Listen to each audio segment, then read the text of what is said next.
गुरुर्विष्णु गुरुर्देवो महेश्वरः गुरुः साक्षात् परं ब्रह्म तस्मै श्री गुरवे नमः।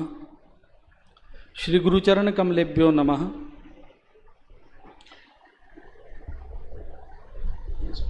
पूज्यपाद स्वामी जी महाराज चातुर्मास के लिए इस धरा पर पधारे हैं। आपके चातुर्मास से निश्चित रूप से हम सब अनुग्रहित हो रहे हैं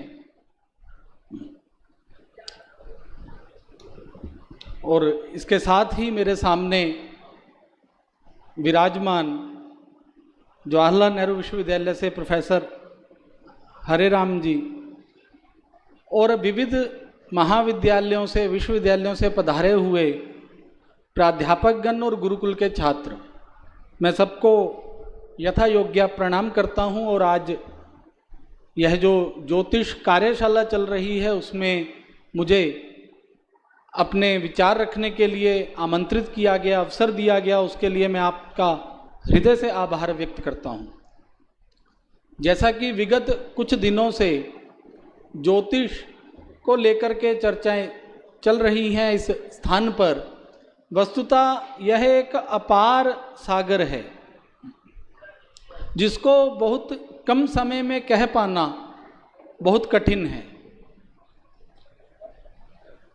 परंतु फिर भी मैं यथामति प्रयास करता हूँ। ज्योतिष समाज से जुड़ा हुआ सीधा विषय है, क्योंकि आज कितनी भी आर्टिफिशियल इंटेलिजेंस आ गई हो, कितना समाज बड़ी बड़ी बातें कर रहा हो, परंतु आज भी प्रत्येक व्यक्ति ज्योतिष के माध्यम से अपने भविष्य को जानने के लिए उत्सुक रहता है। वस्तुतः ज्योतिष प्रकाश का शास्त्र है। हमारे यहाँ कहा जाता है तमसो मां ज्योतिर्गमय, मुझे अंधकार से प्रकाश की तरफ ले चलो। तो जब हम अज्ञान में रहते हैं तो हम अंधकार में रहते हैं, जब हम भ्रम में रहते हैं तो हम अंधकार में रहते हैं, जब हम दुविधा में रहते हैं तो भी हम अंधकार में रहते हैं। और इन समस्त दुविधाओं को, भ्रमों को दूर करने का कार्य भारतीय ज्ञान परंपरा में यदि कोई शास्त्र करता है तो वह ज्योतिष शास्त्र है, जो हमें सही दिशा दिखाता है और उस सही दिशा पर चलने से हमारी दशा में परिवर्तन आ जाता है। इसलिए ज्योतिष के साथ रहना अर्थात प्रकाश में रहना है और ज्योतिष के बिना रहना अंधकार में रहना है। इसलिए इसको ज्योतिषाम अयनम चक्षुः, इसको वेद का नेत्र कहा गया। संयुतोपि तरेह कर्ण नासादिभिः चक्षुषांगेन हीनो न किंचित करा। अगर व्यक्ति कितने भी हाथ पैर इत्यादि सुंदर अंगों से युक्त हो परंतु नेत्रों से हीन हो तो वह इस सृष्टि के समस्त पदार्थों का आनंद नहीं ले पाता है। इसलिए ज्योतिष की विशिष्टता वैदिक काल से है, इसको एक वेदांग के रूप में मान्यता दी गई है और वेद पुरुष के नेत्र कहा गया है। इस शास्त्र के माध्यम से हम अपने जीवन के अनेकों भ्रमों को, अनेकों दुविधाओं को दूर कर सकते हैं। इसके 3 स्कंद हैं, सिद्धांत, संहिता और होरा। सिद्धांत स्कंद में ग्रहों की गति और स्थिति का अध्ययन किया जाता है। हमसे कोटि कोटि मील दूर जितने ग्रह हैं वो निरंतर चलायमान हैं। वो आज किस राशि में हैं? आज तो हमारे पास बहुत से यंत्र हैं। प्राचीन काल में जो हमारी वेदशालाएं थी उसके माध्यम से, हमारे पंचांग के माध्यम से जो उस समय के देवज्ञ है वो गणित करके ग्रहों की गति और स्थिति का अध्ययन करके लिख देते थे। आज भी जो हमारा 60-70 रुपए का पंचांग है वो ग्रहों की वही गति और स्थिति बताता है जो करोड़ों अरबों रुपए खर्च करके बनाई गई एक मॉडर्न ऑब्जर्वेटरी बताती है। और यह गणित आज से नहीं, सृष्टि के आरंभ से चल रहा है। क्योंकि कोई भी पूजन होता है तो हम उसमें संकल्प करते हैं, उसमें हम जिस दिन पूजन हो रहा है उस दिन के नक्षत्र का नामोच्चारण करते हैं, उस दिन के योग का नामोच्चारण करते हैं, उस दिन के करण का नामोच्चारण करते हैं, उस दिन की तिथि का नामोच्चारण करते हैं। और उसके साथ साथ अमुक राशि स्थिते चंद्राः, अमुक राशि स्थिते सूर्याः, अमुक राशि स्थिते देव गुरु बृहस्पति, सभी ग्रहों की स्थिति का भी उल्लेख करते हैं। और इस स्थिति का उल्लेख कहाँ से कर पाते हैं? पंचांग को देख करके। जब ये मॉडर्न ऑब्जर्वेटरीज नहीं थी तब भी हमारे आध्यात्मिक जीवन में कोई भी पूजन होता था, हम षोडश संस्कारों को संपन्न करते थे तो सबसे पहले संकल्प किया जाता था। और उस संकल्प में इस सृष्टि की जो आकाशीय स्थिति है उस सब का चित्र खींचा जाता था। और जिस स्थान पर बैठकर हम पूजन कर रहे हैं उसका भौगोलिक चित्र भी बताया जाता था। देहल्याम दक्षिण भागे वसंत कुंज स्थाने। तो ज्योतिष के माध्यम से हम उस स्थान की भौगोलिक और आकाशीय स्थिति दोनों को जानने में सक्षम हो पाते थे। और यह सब ज्ञान होता था ज्योतिष शास्त्र के सिद्धांत स्कंद के अंतर्गत, जिसमें हम ग्रहण आज से 50 वर्ष के उपरांत किस स्थान पर कितने बजे ग्रहण होगा, यह गणना सिद्धांत ज्योतिष का निष्णात विद्वान अपने स्थान पर बैठा बैठा कर सकता है। अमावस्या कब होगी, पूर्णिमा कब होगी, जिस दिन पंचांग में अमावस्या बताई है उसी समय अमावस्या होगी। ऐसा हो नहीं सकता कि उसके अतिरिक्त किसी और समय में अमावस्या अथवा पूर्णिमा हो जाए। यह ज्योतिष की प्रत्यक्षता है। इसलिए कहा प्रत्यक्षम ज्योतिषम शास्त्रम, अप्रत्यक्षाणि शास्त्राणि विवादस्तेषु केवलम। जितने भी शास्त्र हैं वह अप्रत्यक्ष हैं, परंतु केवल ज्योतिष एक ऐसा शास्त्र है जो प्रत्यक्ष शास्त्र है। क्योंकि चंद्रार्को यत्र साक्षिणो, क्योंकि उसके साक्षी कौन है? चंद्र और सूर्य। आकाश में जो सूर्य उदय का समय पंचांग में लिखा है उसी समय सूर्य दर्शन होते हैं। जो चंद्र दर्शन का समय पंचांग में लिखा है उसी समय चंद्र दर्शन होते हैं। यह प्रत्यक्षता सिद्धांत स्कंद की है और केवल सिद्धांत स्कंद तक सीमित नहीं है, फलित स्कंद की भी यही प्रत्यक्षता है। कुछ लोग ऐसा मत रखते हैं कि हम वेद को मानने वाले हैं, कुछ ऐसे संप्रदाय भी हैं, वो ऐसा कहते हैं कि वेद सिद्धांत को तो मानता है, फलित को नहीं मानता, संहिता को नहीं मानता, कि हम केवल सिद्धांत को मानेंगे।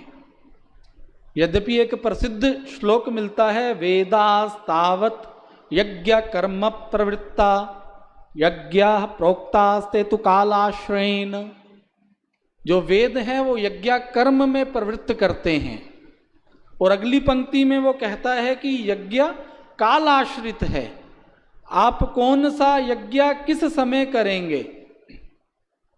ऐसा नहीं है कि कोई भी यज्ञ किसी भी समय संपादित किया जा सकता है। स्वामी जी चातुर्मास के लिए आए हैं तो वह चातुर्मास में ही आएंगे। ऐसा नहीं हो सकता कि वो चैत्र के महीने में चातुर्मास हो जाए। तो ये सब निर्धारण हमारे महीनों के नाम चैत्र का नाम चैत्र क्यों है? क्योंकि उस पूर्णिमा में चंद्र आकाश में चित्रा नक्षत्र में होता है, इसलिए वह चैत्र है। वैशाख का नाम वैशाख क्यों है? क्योंकि चंद्र उस महीने की पूर्णिमा में विशाखा में होता है। इससे अधिक प्रत्यक्षता क्या होगी? घटना वहां घटित हो रही है और उसका अनुपालन यहां हो रहा है। जनवरी, फरवरी, मार्च क्यों है तो शायद कोई भी इसका उत्तर ना दे पाए। पर चैत्र, वैशाख, ज्येष्ठ, आषाढ़ क्यों है, इसका उत्तर भारतीय ज्योतिष देता है। रविवार के उपरांत सोमवार ही क्यों आता है, सोमवार के उपरांत मंगलवार ही क्यों आता है, उसके पीछे ग्रहों का कक्षा क्रम है। कक्षाजाम क्रमाः छाया सुनु, शनि से आरंभ होते होते जो ग्रहों का कक्षा क्रम है वो सूर्य पर आकर के संपन्न होता है। इसलिए प्रथम वार रविवार है और अंतिम वार शनिवार है। क्योंकि शनि की कक्षा हमसे बहुत दूर है, इसलिए शनिवार भी अंतिम वार माना गया। ऐसे अनेकों उदाहरण हैं जो ज्योतिष की वैज्ञानिकता सिद्ध करते हैं। और वेद भी मुहूर्त शास्त्र को मानता है, क्योंकि कहा यज्ञ प्रोक्तास्तेतु काल आश्रयेन, यज्ञ कब करना है तो यह काल पर निर्धारित है, काल पर डिपेंड है। और काल सीधा सीधा मुहूर्त का विषय है। हमें गृहारंभ कब करना है तो हम काल का विचार करते हैं। हमें गृह प्रवेश कब करना है तो हम काल का विचार करते हैं। हमें विवाह संस्कार कब करना है तो हम काल का विचार करते हैं। हमें उपनयन संस्कार कब करना है तो हम काल का विचार करते हैं। और हमें कौन से यज्ञ का संपादन किस काल में करना है तो यह वेद कहता है कि पहले काल का विचार करें फिर यज्ञ का संपादन करें। काल कोई भी खराब है, बुरा है या अच्छा है ऐसा नहीं है, पर कौन सा काल किस कार्य के लिए प्रशस्त है यह विचार ज्योतिष में किया गया है। इसलिए हमारे यहाँ नक्षत्रों के एक समूह का नाम उग्र नक्षत्र है, नक्षत्रों के एक समूह का नाम मृदु नक्षत्र है, नक्षत्रों के एक समूह का नाम तीक्ष्ण नक्षत्र है। कि यदि हमें उग्र कार्य करने हैं, किसी पे मुकदमा करना है, किसी से झगड़ा करने जाना है, तो उसके लिए आप उग्र नक्षत्रों का चयन करेंगे ताकि आपके अंदर वह शौर्य का भाव बना रहे। यदि मृदु नक्षत्र में जाएंगे तो वहां झगड़ा नहीं, समझौता करके आ जाएंगे और अपनी वस्तु भी उसको देके आ जाएंगे। तो इसलिए किस कार्य का संपादन किस काल खंड में होना है उसका निर्धारण ज्योतिष शास्त्र में किया जाता है। इसलिए यह काल का विज्ञान है। वस्तुतः जो टाइम मैनेजमेंट की बात हम करते हैं वह टाइम मैनेजमेंट हम ज्योतिष के माध्यम से कर सकते हैं। जो आज हम जिसको टाइम मैनेजमेंट कहते हैं कि मैं सुबह 4 बजे उठूंगा, 5 बजे तक अध्ययन करूंगा, 5 से 6 बजे तक व्यायाम करूंगा, वह टाइम मैनेजमेंट नहीं है, वह हमारी दिनचर्या है। टाइम मैनेजमेंट तो यह है कि मेरे लिए कौन सा समय किस कार्य के लिए अनुकूल है।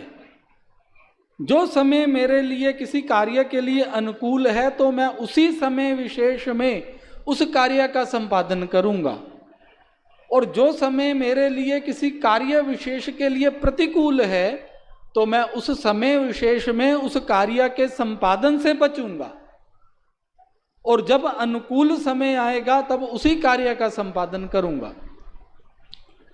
इसलिए हमारे यहाँ समय को महत्व दिया गया है, और इस समय का ज्ञान करने के लिए हमारे ऋषियों ने ऋषयः क्रांत द्रष्टारः मंत्र द्रष्टारः, ऋषिगण वह देख सकते थे जो साधारण चक्षु नहीं देख सकते। उन्होंने उस अलौकिकता को देखा और उसको देख करके उपदेष्टा रहा, उपदेश भी किया जन कल्याण के लिए, समाज कल्याण के लिए। और कब किया? चातुर्मासों में किया। जैसे स्वामी जी पधारे हैं समाज के कल्याण के लिए, आकर के जो अध्ययन में देख रहा था वहां बैठे भी स्वाध्याय प्रवचनाभ्याम मा प्रमदितव्या, वो अध्ययन कर रहे हैं और उस अध्ययन से लाभान्वित करने वाले हैं हम सबको। तो ऐसे ही ऋषि होते थे और इसी को ऋषिचर्या कहा गया। उनका यही आचरण होता था जो बाद में ऋषिचर्या, ऋषि से ही रिसर्च बना, रिसर्चर। वो ऋषि का ही उपलक्षण है, ऋषि से ही रिसर्च जिसको आज हम कहते हैं। क्योंकि मैं शोध का अध्येता हूँ, शोध का विद्यार्थी हूँ, तो जो हमारे ऋषिगण थे वस्तुतः वही रिसर्चर थे। और उन्होंने जो रिसर्च की, जो सूत्र आचार्य वराह मिहिर दे गए हैं, जो आचार्य आर्यभट्ट ने लिख दिया है, जो भास्कराचार्य ने बता दिया है, आज हम उससे एक पग भी आगे नहीं बढ़ पाए हैं। केवल हम उसको समझ ही पा सकें। जो वेद हमारे पास उपलब्ध है, केवल हम इस योग्य हो जाएं कि उसका अध्ययन कर पाएं। जो दर्शन हमारे पास उपलब्ध हैं, केवल हम उसको समझ पाएं, उसको जान पाएं और दुनिया को समझा पाएं। इतना ही हम कर लें तो मुझे लगता है कि यह बहुत बड़ी देन होगी। हम नया कुछ बना पाएं, क्योंकि जितना कार्य हमारे आचार्यों ने, हमारे ऋषियों ने कर दिया है, वो आज हम लाखों लाखों वेतन लेकर भी नहीं कर पा रहे हैं। उसका मुझे लगता है अंश का अंश मात्र भी नहीं कर पा रहे हैं। और केवल उसको हम अपने समाज को प्रदान कर पाएं तो ये बहुत बड़ी उपलब्धि होगी। इसलिए जो यह हमारे पास विज्ञान है, ज्योतिष रूपी हमारे पास शास्त्र है, वास्तु रूपी हमारे पास शास्त्र है, तो इनका लाभ हमें लेना चाहिए ऐसी कार्यशाला के माध्यम से। क्योंकि समय कम है, मुझे कहा अभी संचालक महोदय ने कि आपको 5-7 मिनट ही बोलना है। मुझे लगता है मैं कुछ अधिक समय ले गया हूँ। और ज्योतिष का ही यह नियम है, कालातिक्रमणे दोषः, कि काल का अतिक्रमण हो जाए तो वह दोष हो जाता है। और मैं यह अपराध महाराज जी की उपस्थिति में कर रहा हूँ, तो मैं उसके लिए क्षमा प्रार्थी हूँ। और मुझे यह अवसर प्रदान किया गया इस विशाल विषय पे कहने के लिए। विषयो विशालः अल्पश्च कालः, बहुत विशाल विषय है, समय थोड़ा है। और अहम च बालः, और मैं इस शास्त्र में छोटे बालक के समान हूँ। इतना कह करके मैं आपका आभार व्यक्त करता हूँ। आप सबको मुझे मिलने का अवसर मिला, पूज्यपाद स्वामी जी के दर्शन का लाभ मुझे प्राप्त हुआ, सौभाग्य प्राप्त हुआ। इसके लिए मैं हृदय से आयोजक मंडल का आभार व्यक्त करता हुआ अपनी वाणी को विराम देता हूँ। बहुत बहुत धन्यवाद। सर्वेभ्य नमः। बहुत ही सार गर्भित वाणी में आचार्य श्री ने बताया कि ज्योतिष का हमारे जीवन में क्या